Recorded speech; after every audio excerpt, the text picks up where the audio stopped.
Today I'm going to report Chapter 9, The Contemporary Years, Independence and the Third Philippine Republic Presidents.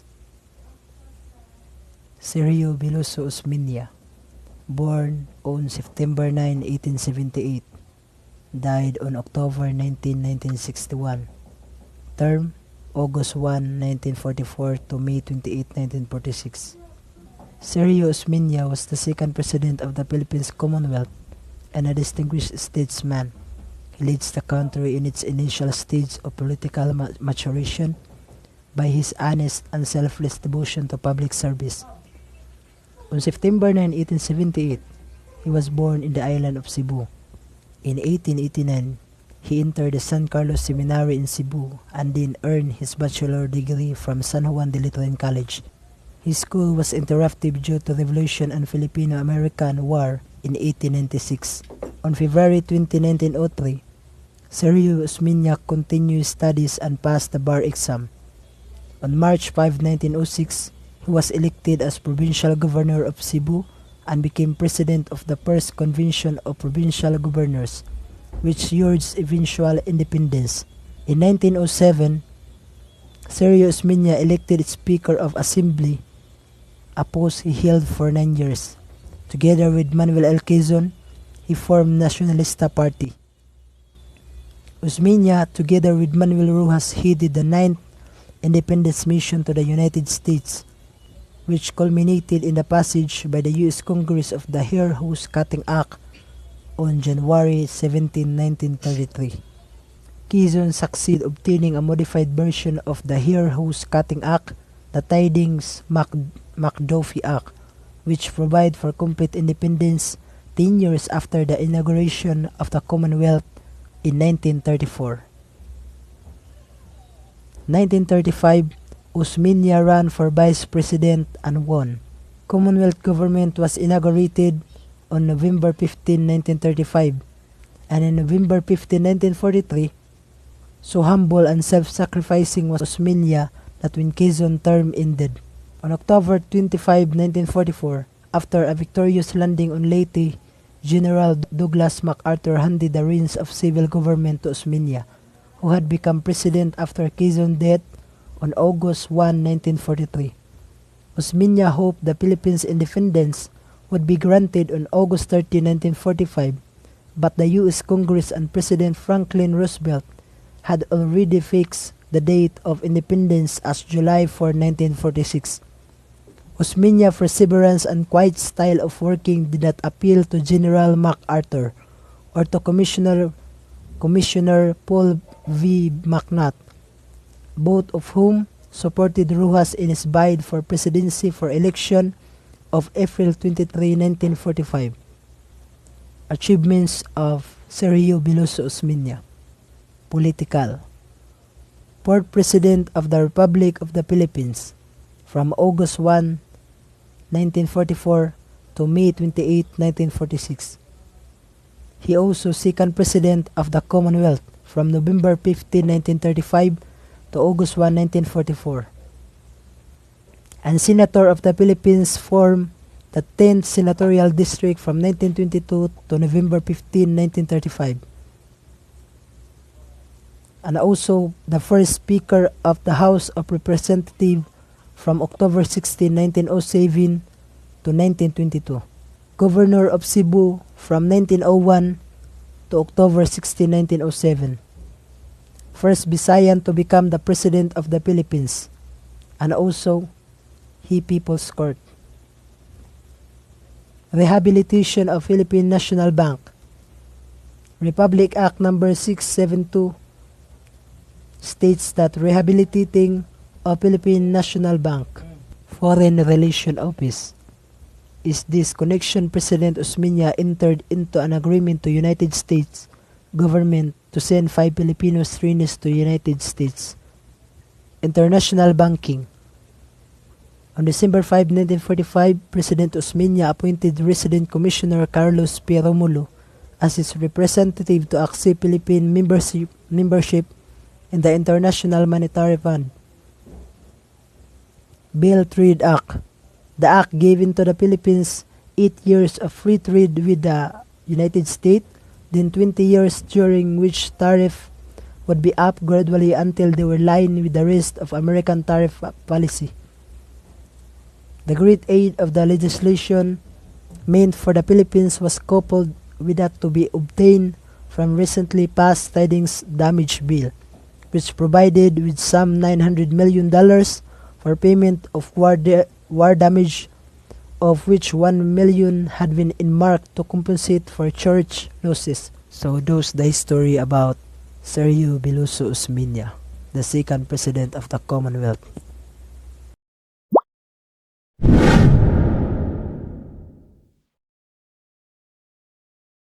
Manuel Acuna Rojas. He was born to Gerardo Rojas Sr. and Rosario Acuna on January 1, 1892 in Capiz, present day of Rojas City.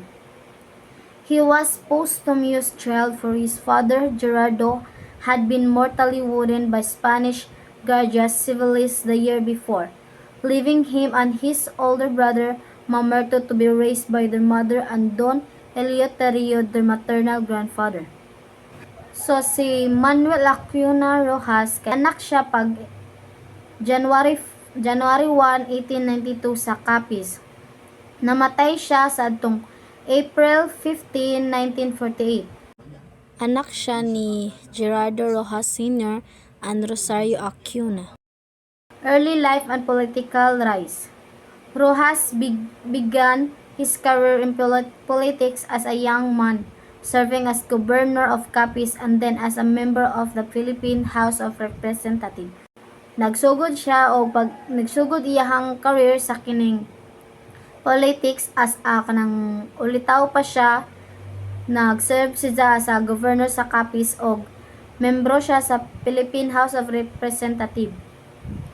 He was a strong advocate for Philippine independence and played a key role in the negotiation leading to the 1946 independence. Rojas serves as Secretary of Finance during the Commonwealth period, earning the trust of President Quezon. World War II and leadership. During World War II, Rojas refused to flee with Quezon to the United States, choosing to stay and support the Filipino troops fighting the Japanese. He served as a lieutenant colonel in the USAFFE and later joined the resistance movement. Despite being captured and forced to serve in the Japanese puppet government, Rojas ultimately escaped and aimed the American. So during World War II, Rojas refused to flee with Quezon to the United States, choosing to stay na lang o suportaan ang mga Filipino troops paglaban sa mga Japanese. Elected President of the Senate in 1945, Rojas broke with President Osmeña and formed the Liberal Party which won the 1946 presidential election. Gipili sa mga senado si Rojas pagka 1946. So si Rojas nabuwag sa kay Osmeña og nagtukod sa Liberal Party nga nakadaog sa 1946 presidential election. As president, Rojas focused on rebuilding the Philippines after the war. He established the Philippine Rehabilitation Finance Corporation to provide loans and housing for war-torn communities. So, nagtukod siya og Rehabilitation Finance Corporation to provide loans and housing for katong mga nadaot sa war. He created the Central Bank of the Philippines to establish the economy. Rojas also worked to improve relations with the United States, which includes securing U.S. funding for reconstruction and signing the Treaty of General Relation. His accomplishments also include outlawing the Hokbalahap movement, which was a communist-led insurgency in the Philippines. In legacy and controversies, Rojas is remembered as a leader who played a crucial role in the Philippines' transition to independence. So si Rojas na hinungdom isip usa ka leader nga nagdula og hinungdanon nga papel sa pagbahin sa Pilipinas ngadto sa kagawasan. However, his legacy is also marked by controversy, his close relationship with the United States and his decision to grant parity rights to American citizens in the Philippines are often criticized. Bisan pa og ang iyang sulod sa relasyon sa Estados Unidos ug ang iyang desisyon nga maghatag og mga katungod sa pagkapari sa mga lungsuranon sa Amerika o sa US sa Pilipinas kanunay nga gi-criticize. His administration also faced challenges from the Hukbalahap insurgency. Ang iyang administrasyon nakig-atubang usab sa mga hagit gikan sa Hukbalahap insurgency. And that's all my topic. Ako ang i-report kay si Elpidio Quirino Y. Rivera. Elpidio Quirino Y. Rivera, a Chinese mestizo, was born on November 16, 1890 in the Vigan Provincial Jail of Vigan, Ilocos Sur. He was the third child of the Mariano Quirino Y. Quibral and Gregoria Rivera Y. Mendoza. He was baptized on November 19, 1890 and died on February 29, 1956. Elpidio Quirino, known as the father of the industrialization in the Philippines, served in the government and education, including as a teacher and member of the Philippine Congress. His term was from the April 17, 1948 to December 30, 1953. Elpidio Quirino advocated for the development of various sectors in the Philippines, especially after the World War II.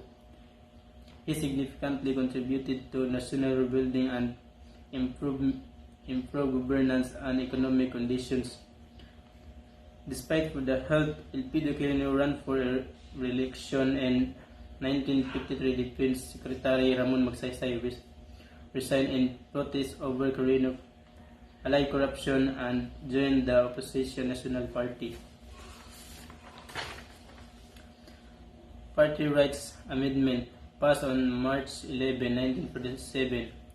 It allowed U.S. citizens to share the Philippines' natural resources which had previously been restricted to Filipino citizens. Thank you. Good day everyone. Good day ma'am. My name is Timon Remalin, BC2 Block 2. And I'm here to report the 8th President of the Philippines, who is Carlos Polestico Garcia. Carlos Polestico Garcia was born on November 4, 1896 and died on June 14, 1971.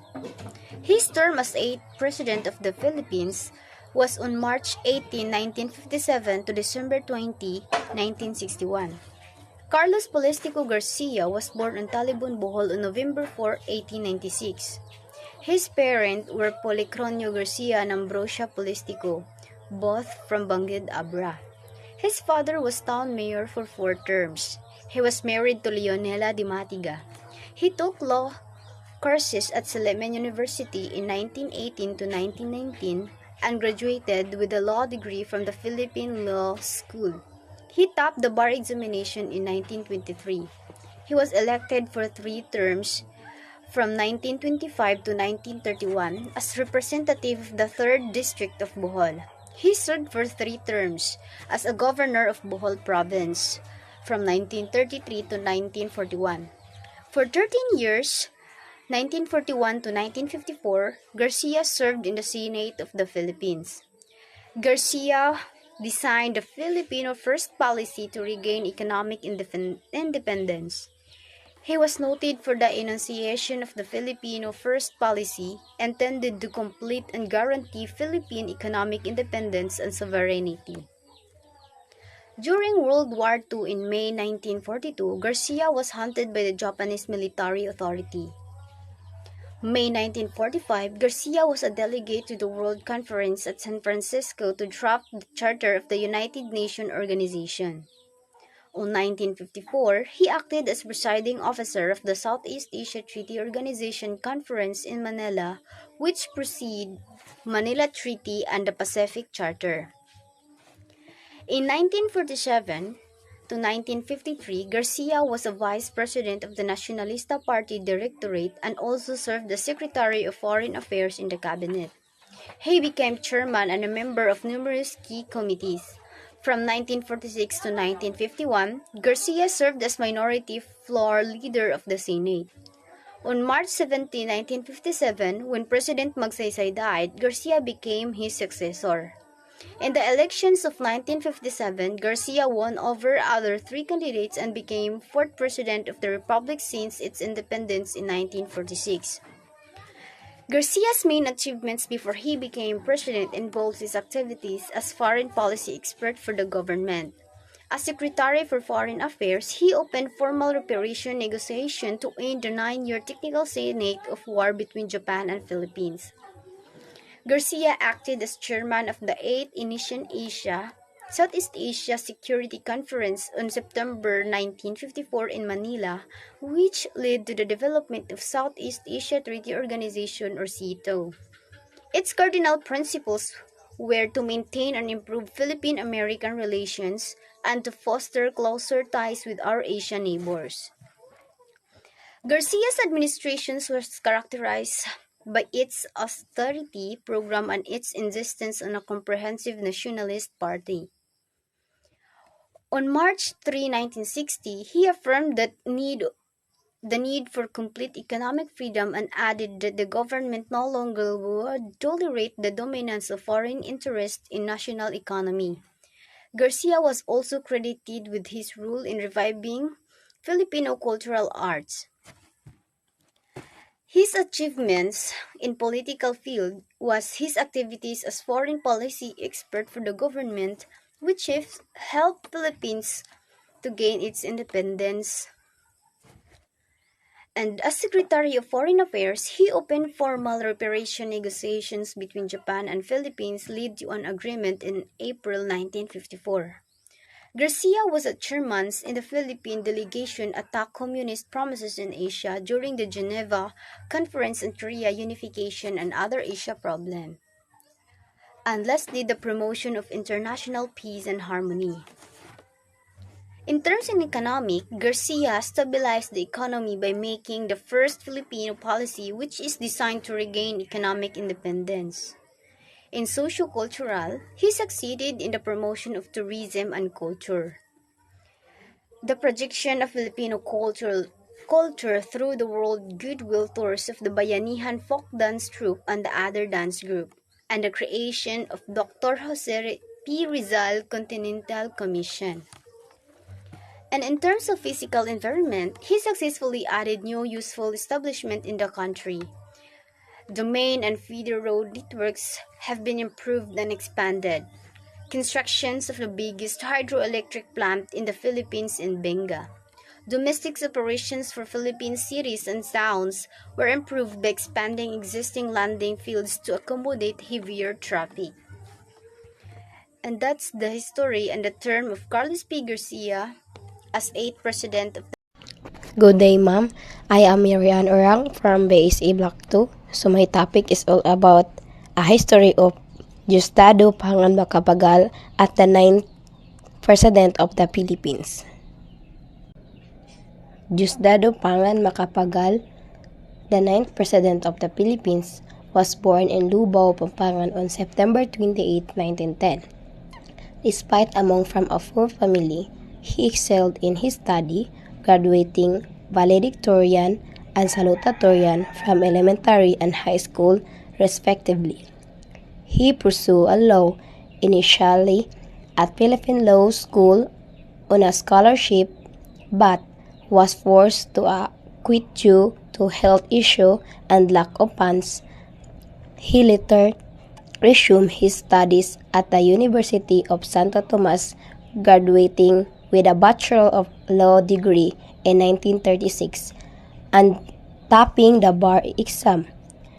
He served as a president from December 30, 1961 to December 30, 1965.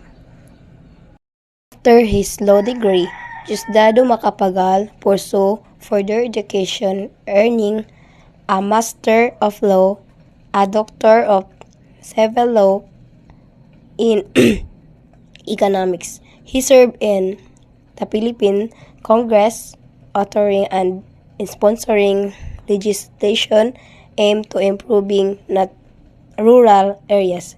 He was elected vice president, but he forced a cabinet position from the opposing party. In 1961, he won the presidential election, focusing on suppressing graft and corruption and implementing the land reform. His economic reforms, including currency exchange market liberalization and his removal of import control, he lost his re-election bid in 1965 and died in 1997 at age of 86. Next, achievements. So, muna ang mga achievements ni Diosdado. So, first is Political Republic Act number 3512. So, an act creating a fisheries commission defining its power, duties, and functions, and appropriating funds, and therefore Republic Act number 3518, an act creating the Philippine Veterans Bank and for other purposes. So, Republic Act number 3844, act to ordain the Agricultural Land Reform Code and to institute land reforms in the Philippines, including the abolition of tenancy and the channeling of capital into industry, provide for the necessary. Number 4, Republic Act number 4166, an act changing the date of Philippine Independence Day. Republic Act number 4180 is an act amending Republic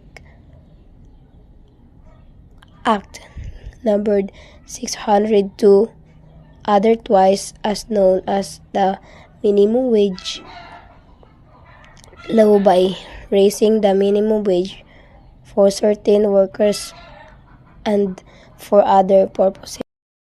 Number 1, form a socio-economic program anchored on a return to free and private enterprise, placing economic development in the hands of private entrepreneurs with a minimal government interference.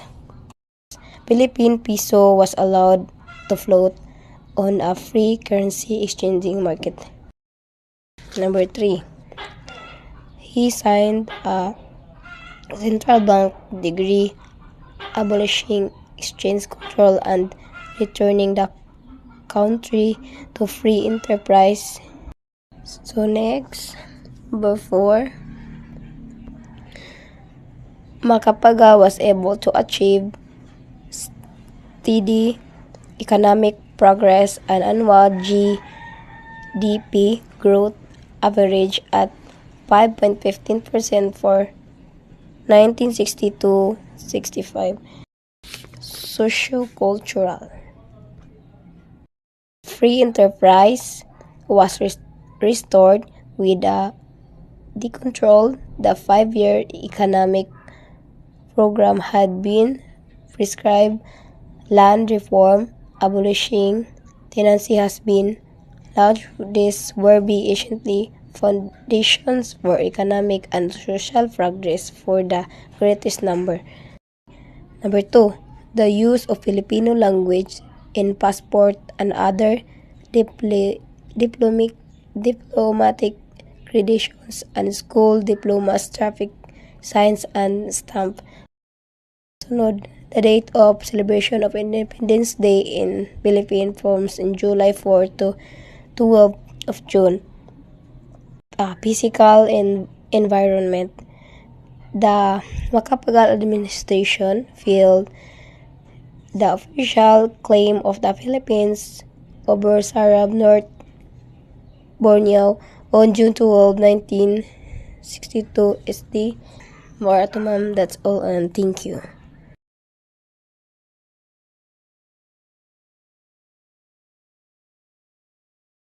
A pleasant day everyone. So my name is Chris and AB Star, and today I'm gonna presenting you the background story of Ferdinand E. Marcos. So who is Ferdinand Marcos? So Ferdinand Emmanuel Edrelin Marcos was born on September 11, 1917 in Surat, Ilocos Norte, Philippines. He was a brilliant student, excelling in academics and oratory. He studied law at the University of the Philippines and became famous early and for topping the 1939 bar exams, even while being imprisoned for the alleged murder of Julio Nalandasan, or his father's political rival, a case he eventually won.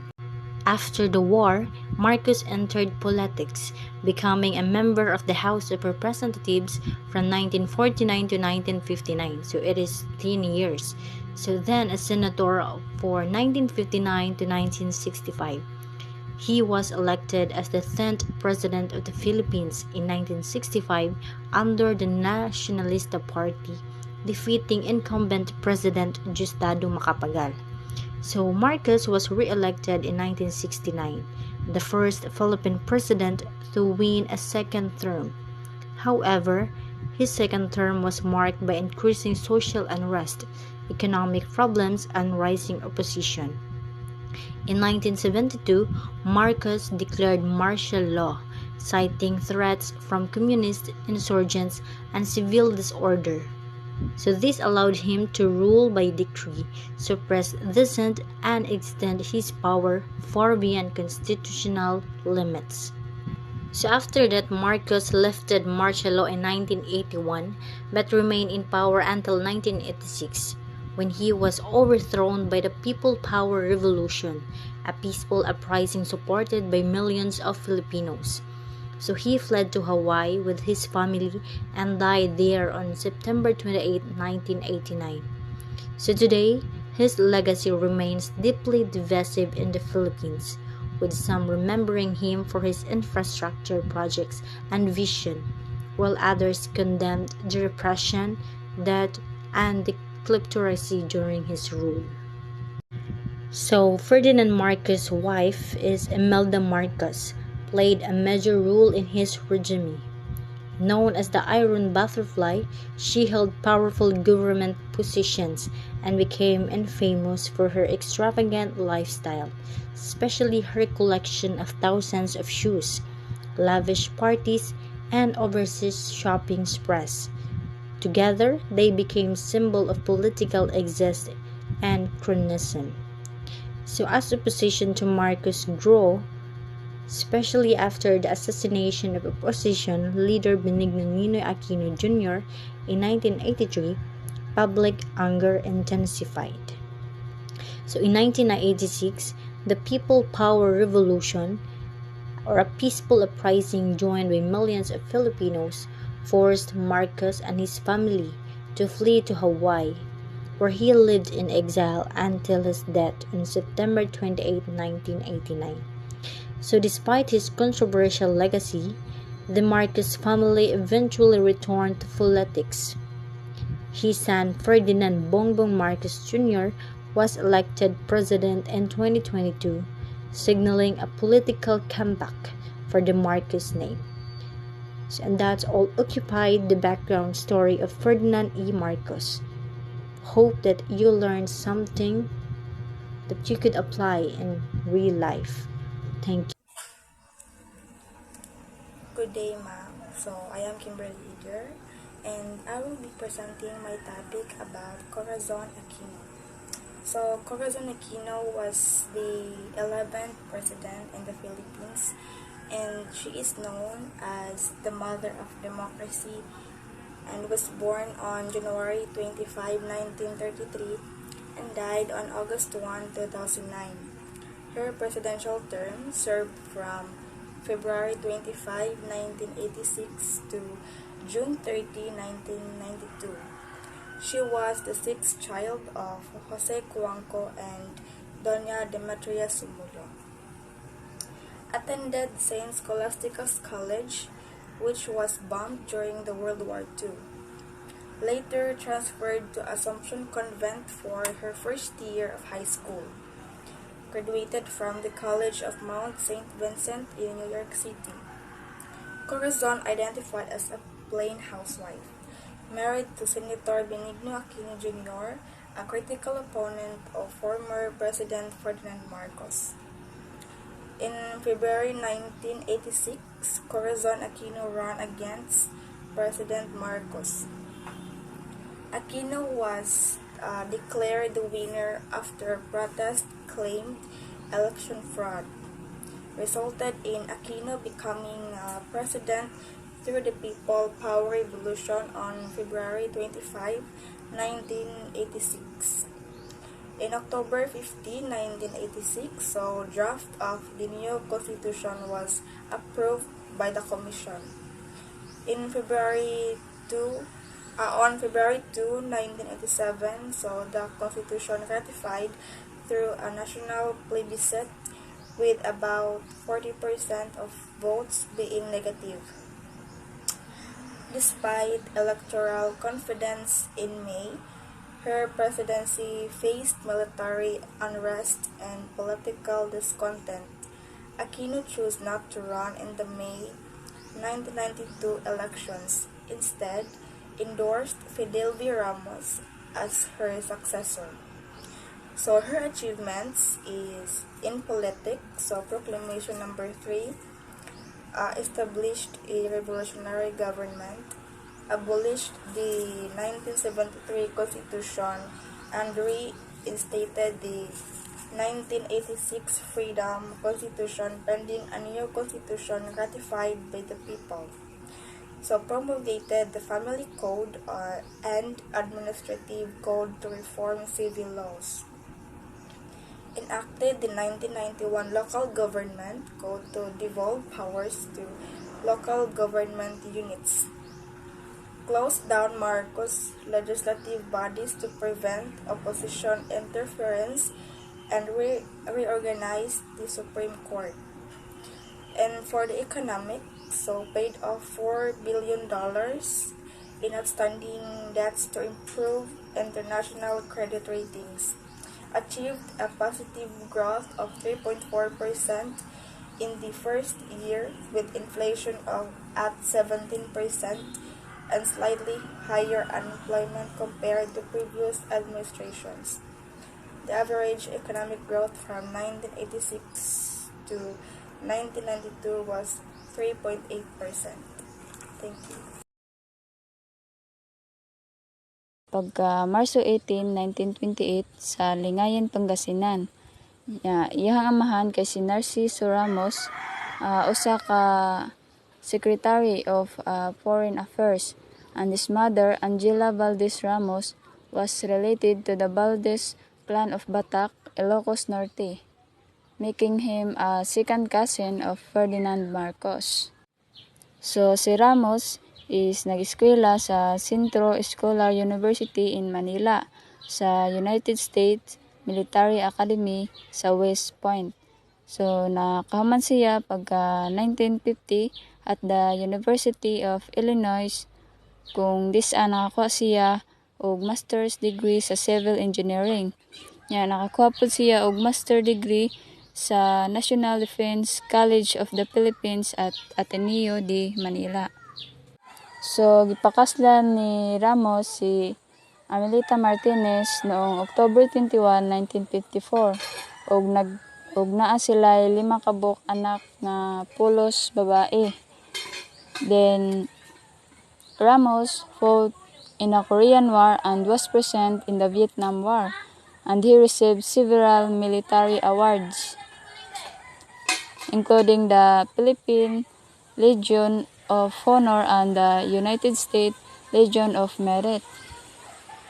So pagka 1972, gideklara ni Pangulong Ferdinand Marcos ang martial law.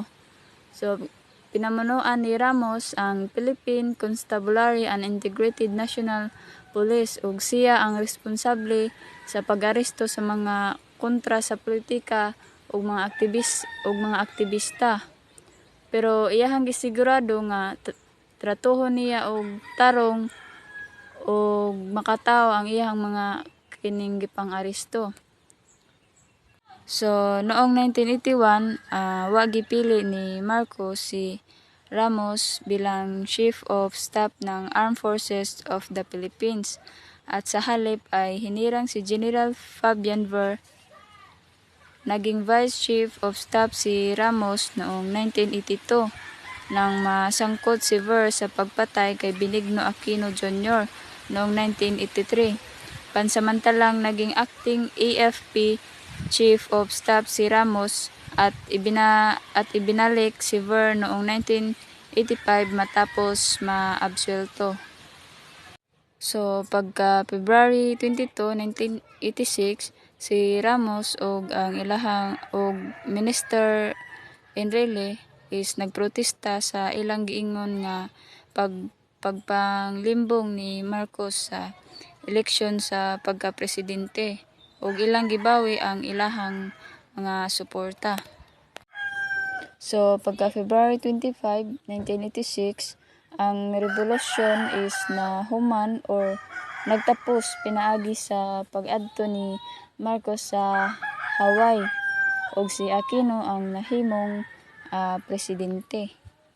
So, pagkahuman sa pagka-presidente ni Aquino, si Ramos is nahimong Chief of Staff ug Secretary of National Defense. Nagdumala sa mga pagsulay sa kudeta ug nagporma sa National Unification Commission.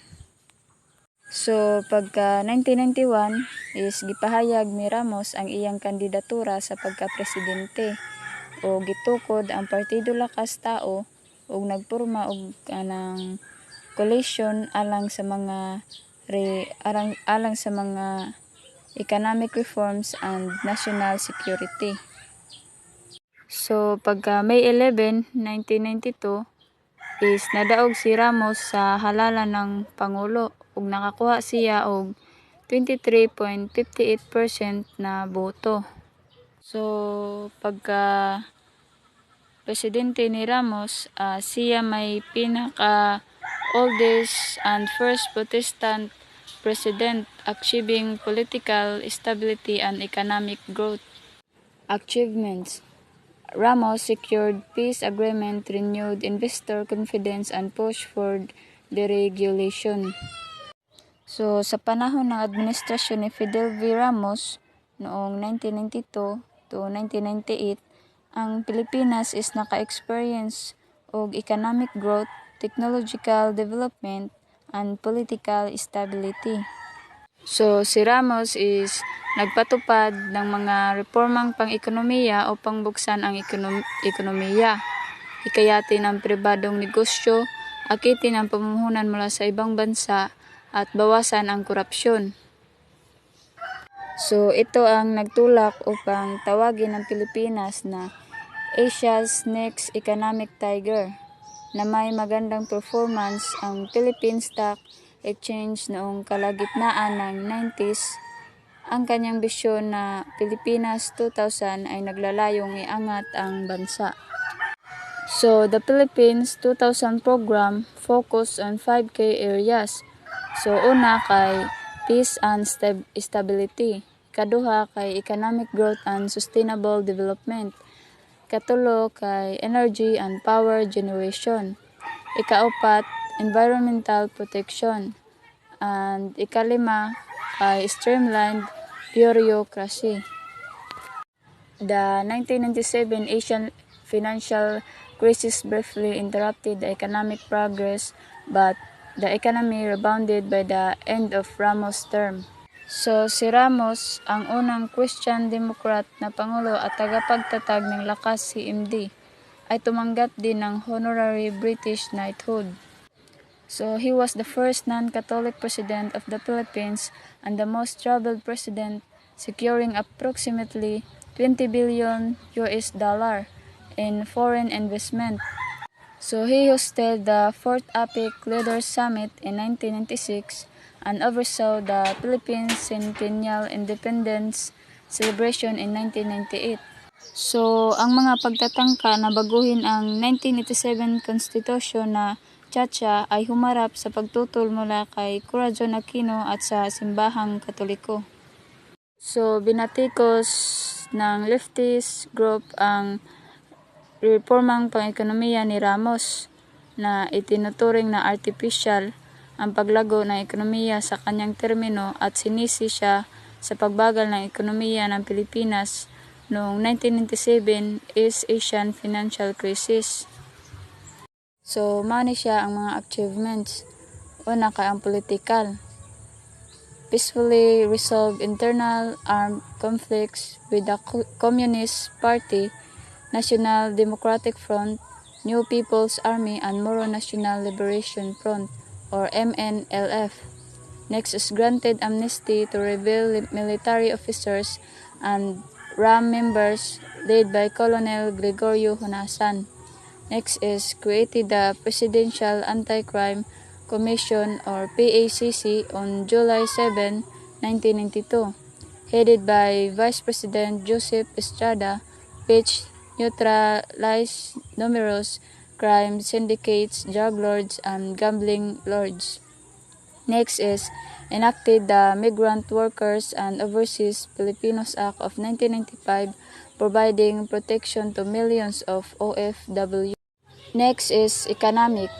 Hosted the 4th Asia-Pacific Economic Cooperation or APEC Leaders Summit in the Philippines in 1996. Next is close deals worth approximately 200 billion US dollar in investments with various countries and business. Next is launch the social reform agenda. So next is socio-cultural. Created the National Centennial Commission or NCC to foster national unity and identity. Next is physical environment. Constructed the circumferential road known as C5 Manila Skyway and the new NAIA Terminal 2.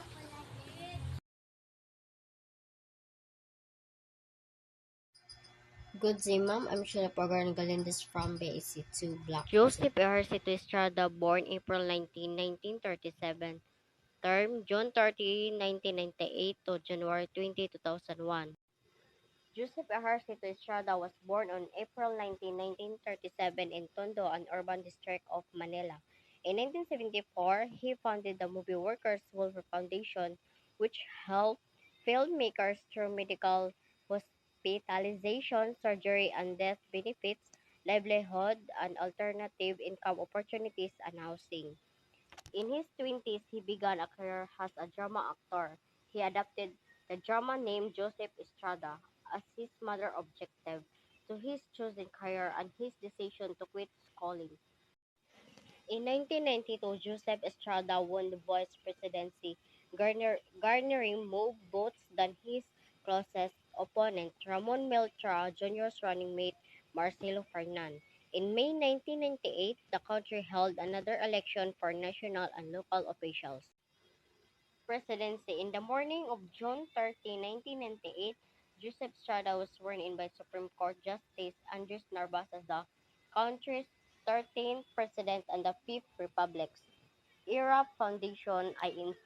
The ERAP or Education, Research, and Assistance Program Foundation INC was a non-stock, non-profit corporation registered with the Securities and Exchange Commission in December 1, 1998.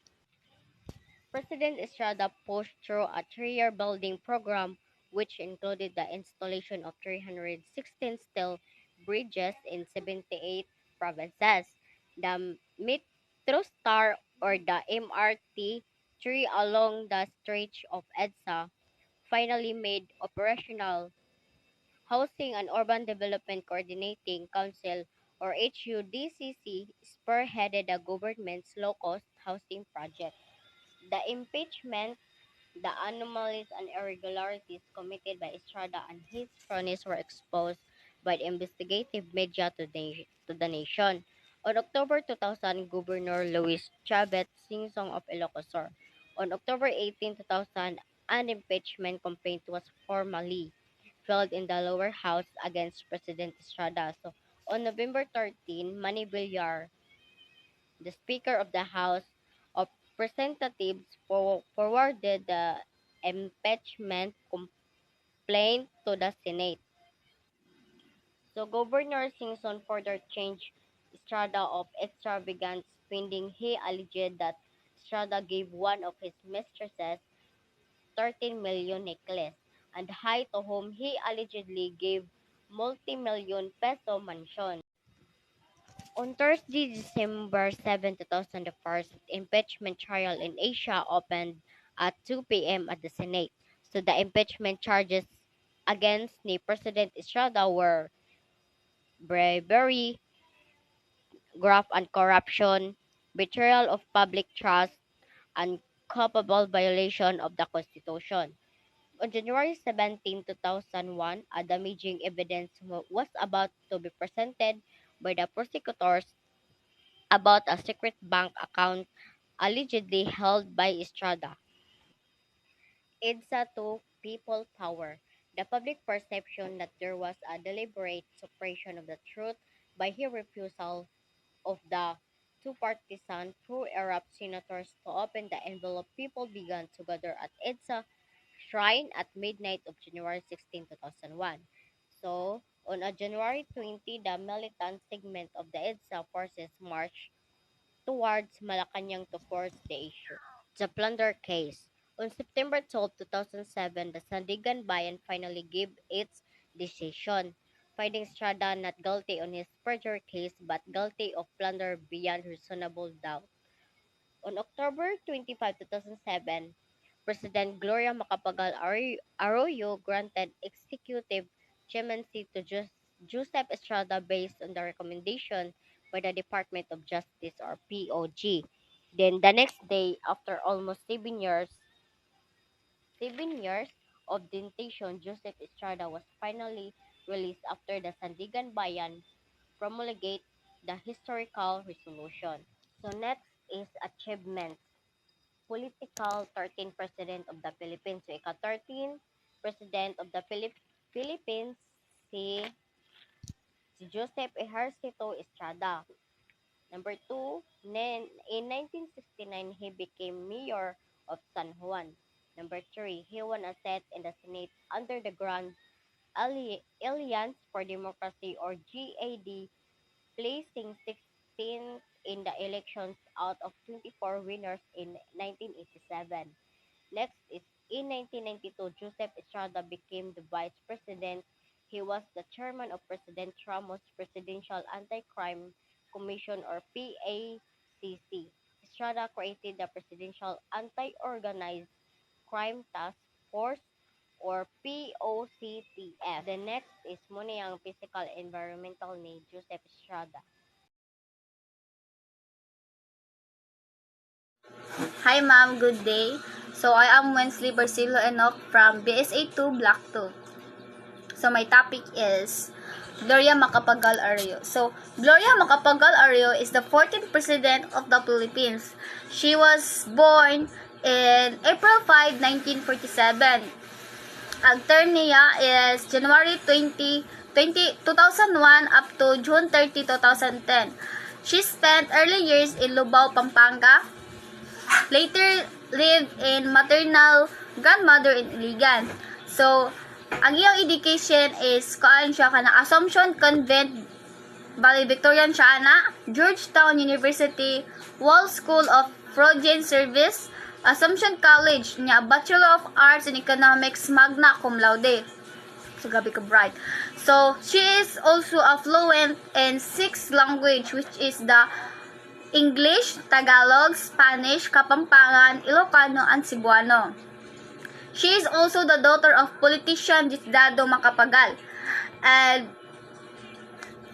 she is became the president in 2001 following the impeachment of Joseph Estrada, authored or sponsored over 400 bills including the significant legislation.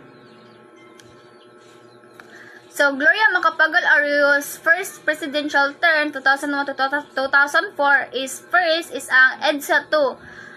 Assumed presidency following the EDSA 2 People Power Revolution and the resignation of President Estrada. Second is she focused on national healing and progress amidst political turmoil. The Supreme Court upheld the legitimacy of her ascension to the presidency. She also implemented policies to curb corruption, including a ban on family members participating in official transactions. And also, she also conduct the Solid Waste Management Act, Republic Act 9003 enacted. Economic productivity and investor confidence. Poverty alleviation programs launched.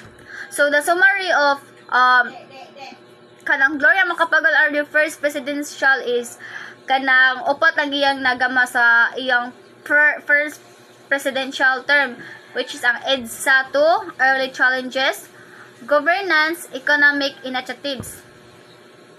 So, sunod kay ang Gloria Macapagal Arroyo second term in post-presidency. So, sa second term niya is 2004-2010. 2004-2010.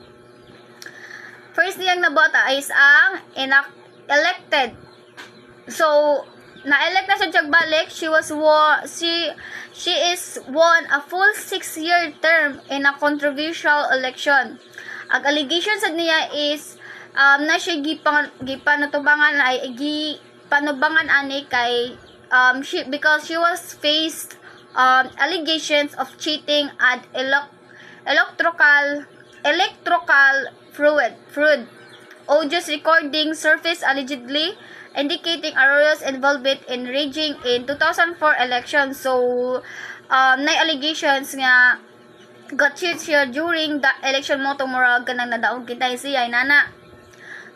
So sa post presidency niya is kanang she is elected to the House of Representatives in 2010 and later on arrested in 2011 on charges of electoral fraud and sabotage, incarcerated at the Veterans Memorial Medical Center. So, kanang na-elect siya sa House of Representatives in 2010 and later on na kumalagi po to na preso siya ay giaresto siya pag 2011 kay katong tungod atong mga allegations nga nag-cheating siya during the election. Sunod kanang Philippines under Gloria Macapagal Arroyo key developments is first is economic, physical environment, and socio-cultural. So, arita mag-una sa economic. First, ang economic is strong republic, nautical highway. So, na-improve ang connectivity between islands via roll-on or roll-off network for ships and barges, boosting trade and commerce. Second is ang outsourcing boom. Significant job creation due to the growth of the outsourcing industry, leveraging Filipino skills. Sunod ang physical environment, infrastructure improvement. So, na-improve ang mga infrastructure development o mga domestic o ang mga international airport o ang mga katong kanang Halsima Highway connecting na siya sa katong Cordillera region, improving transportation and access. Sunod sa physical environment is ang Star Tollway, enhance connectivity between Manila and Southern Luzon via a new tollway facilitating trade and travel. Ang ikatulo is ang socio-cultural. So, holiday shift. Man ang sa socio-cultural ang iyang nabuhat. So, ang holiday shift is we're moved to create 3-day weekends providing more leisure time for workers and students. So in summary, mga key developments ni Gloria Macapagal Arroyo sa Philippines is ang economic, physical, ag socio-cultural. So ang economic is katong naghatag siya og mga improvement nga makatabang sa mga katawhanan, like atong mga bridges padung adto sa kanang kanang Manila to Southern Luzon. Nya ang socio-cultural is katong 3-day ag weekends, holiday weekends rather. And maoro tong kang Gloria Macapagal-Arroyo, unta nakasabot mo, unta na may nakatunan. Thank you. My name is Hannah Lorlin B. Mahumot. My topic is all about Benigno Simeon Conjunco Aquino III.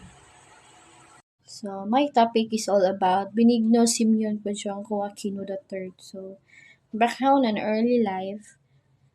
Benigno Simeon Aquino III, born on February 8, 1960 in Manila. So, graduated from Ateneo de Manila University with a degree in economics. Son of former Senator Benigno Aquino Jr. and former President Corazon C. Aquino. Career work in the private sector including Central Azor Carrera de Tarlac and Hacienda Luisita. Elected to the House of Representatives in 1998. Re-elected in 2001 and 2004. Became a senator in 2007 under the Genuine Opposition Party. So, presidency 2010 and 2016.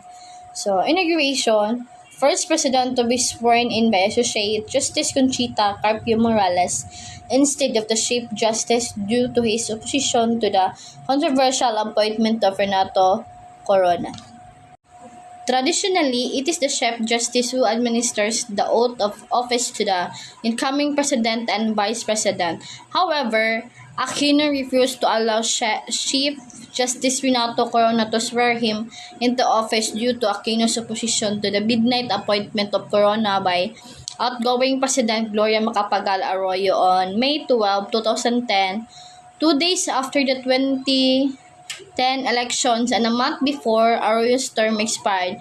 Instead, Aquino formally requested Associate Justice Conchita Carpio Morales to swear him into office. No wangwang policy. Prohibited public official from using sirens and other privileged signals to curb abuse of power. So, Aquino created the no wangwang or blurring sirens policy, ascertaining the implementation of President Decree Number 96 by former President Ferdinand Marcos, regulating the use of sirens, bells, whistles, horns, and other similar devices only to motor vehicles, designated for the use of the President, Vice President, Senate President, House Speaker, Chief Justice, Philippine National Police, Armed Forces of the Philippines, National Bureau of Investigation, Land Transportation Office, Bureau of Fire Protection, and ambulances. After the inaugural address, the Metropolitan Manila Development Authority began to enforce Aquino's no wangwang policy. K-12 education reform introduced the 12-year basic education system to align with international standards. Aquino intended to reform the education system in the Philippines by shifting to K-12 education at 12-year basic education cycle. K-12 education is used in the United States, Canada, and Australia. Conflict with Chief Justice Renato Corona. Root of the conflict, Aquino criticized Corona's appointment by former President Gloria Macapagal-Arroyo, calling it a midnight appointment made before her term ended. So, dispute over court decision. Aquino opposed the Supreme Court's ruling that favored Arroyo by lifting a watchlist order against her. So, Corona claimed there was a conspiracy to remove him but refused to resign. Impeachment. The Senate conducted an impeachment trial. On May 29, 2012, Corona was convicted by a vote of 20 senators, marking a major political accountability case. On the December 12, 2011, flag-raising ceremony at the Supreme Court, Corona revealed that there was a secret plan to oust him from office by any means. So, Corona said that he would not resign. The following day, the Senate received the articles of impeachment against the Chief Justice. So, Corona branded Aquino as a building dictatorship, stated that he would not quit, and that his conviction resulted in Aquino controlling all three branches of government. The executive replied via Executive Secretary Edwin Lasarda that it was not out to control all branches of government but wanted an independent Supreme Court. He told Corona to go on a leave of absence and that the impeachment was not an attack on judiciary. This was a case of accountability against Chief Justice Corona. On May 29, 2012, by a guilty vote of 20 senators, Renato Corona was convicted of the charge against him in Article 2 of the Articles of Impeachment. Okay, achievements and policies. So, anti-corruption efforts. So, created the Truth Commission through Executive Order Number 1 to investigate corruption during Arroyo's administration. Ordered the removal of midnight appointees via Executive Order Number 2. Suspended bonuses and allowances of board members of government-owned and controlled corporation through Executive Order Number 7. On July 30, 2010, Aquino signed Executive Order Number 1 creating the Truth Commission.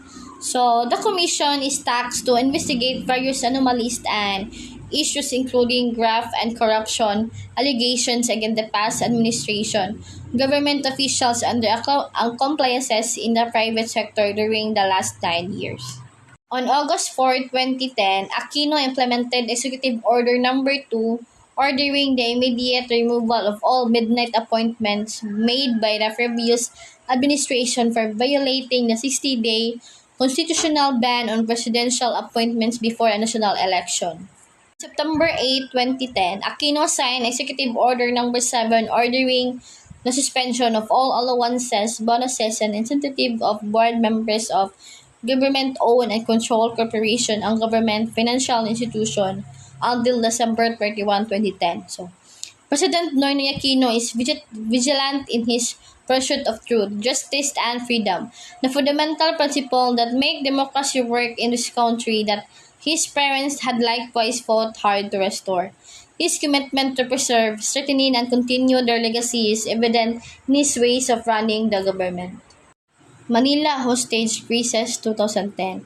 National Day of Mourning declared August 25, 2010 as a National Day of Mourning for the victims. So, honoring the casualties, lowered flags to half-mast in honor of the casualties.